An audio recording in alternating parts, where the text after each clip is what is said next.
So what I want to go through here is what we do when we have a stereonet that doesn't make a ton of sense or maybe is hard to interpret. So what we have here is our stereonet. We plotted on our points, and there's 15 points here, but they don't really make a ton of sense. So we can rotate it, and you can sort of maybe, if you squint, see a great circle through here, but it's really quite far off. So it's really not telling us too much about the structure in the area. So the next thing we can do is start to look at it and split it apart. So we can start trying to do what we call domaining our data. So the first thing we can try doing is split it up by lithology. So here we have it now. We've color coded it based on lithology. So we have our orange ones here. So this is for the overlying unit, and then we've got our red ones and our blue ones. So the orange can be sandstone, the blue can be limestone, say the red is shale. But what we see now is that these orange points, if we rotate our stereonet,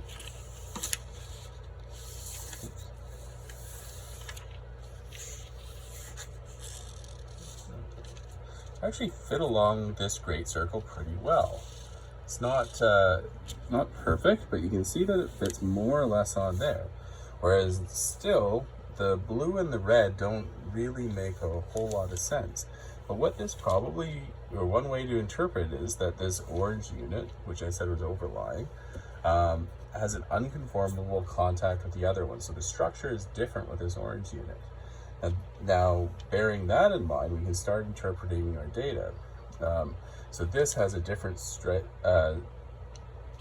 this fold that's being defined by these data points has a different trend and plunge than our red and our blue measurements. So now another way we can domain our data is split them, say, geographically, in case our structure is changing as we. Right. So here's our next stereonet. Now we still have our orange data, which is the ones that are plotting near to the center here. These are these are all poles to bedding again. So these are our overlying unit, which is not structurally related to these other points. But now with our red and blue points, one thing we can start checking is, does it change as we go from the north to the south? And we see now that we actually do have a great circle that sort of works here for this set of points. And with the red ones, we have another one here that's working.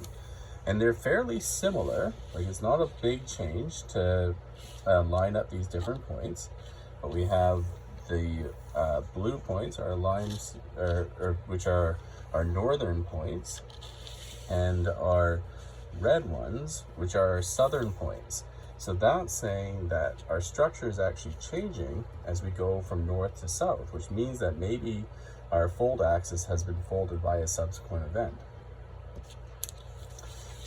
So by doing this, we can start to build up a geological history of the area just with our structural points. So we have a fold that must have been folded a second time. Then these rocks were uplifted, and then we had the second, or the last sediments being deposited, which was our orange unit that was here. And then this was subsequently slightly folded again, even though it's fairly shallow. So the last thing we can do is grab the last stereonet, and we can see what the trend and plunge of those different folds are.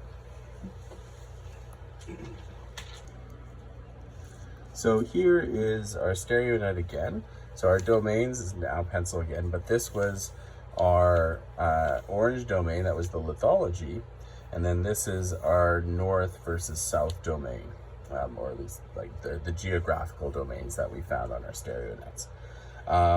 And what we can do is then, these are all the poles to the planes. So if we mark this one for that upper lying unit was a dip of 20, and then we move that back up to north, and we get the trend of 27, so the trend plunges 27. Similarly with our other ones, we draw the best fit line through that great circle, and the pole to that is 60, and the strike is, the plunge is 50, and then our last one is this one here, and it's fitting that great circle through there, and it's 10, and it's plunging 50.